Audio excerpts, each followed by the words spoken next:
Яг одоо ойгоор бүхэн барилдаан болж байна.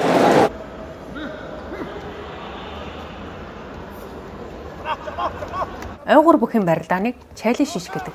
Чайлиш шиш гэдэг бол ойгоор хэлнэ бүх гэсэн утгатай үг юм байна. Дөрмийн хавьд даваа авахдаа өрсөлдөгч бүхийхөө зоо нуруу заавал газар хүргэх ёстой гэж байна.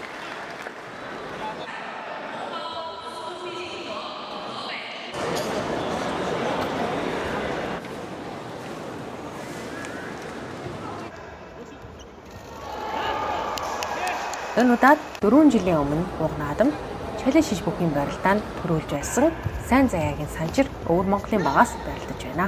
Бэлтгэл хэр удаа хийж байна? За бэлтгэл гарч ирэхээс өмнө сар илүүний бэлтгэл хийсэн бид бүгд сайн хийсэн. За энэхүү барилдааны дөрмийн талаас авч товчгоо хийж өгөөч. Ер нь ямар хөө дөрмтэй байна? За дөрмийн тал бол одоо барьч бол ердөө тавьж болохгүй. Тавьдаа бол одоо бас торгуултай. Өрөөд бол мөрөгж болохгүй. Толгоо мөрөгж болохгүй. Өвдөг өрөөл онохоо эсвэл өвдөг үрсээс авчихгүй. За мөрийн үрсээс хайснаар дээ. Тийм. Тэгээ та сая болохоор нөгөө барьж тавиулаад байсан. Нөгөө бүхийгөө барьчийг тавиулаад ивэл оноо. За нөгөө бүхийг би 4 удаа барьчин тавьчихвал би дийлснээр гарна шүү дээ. 4 удаа торгуулаад би дийлнэ. Зөв.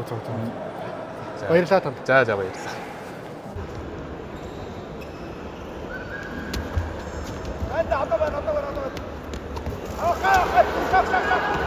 Хай.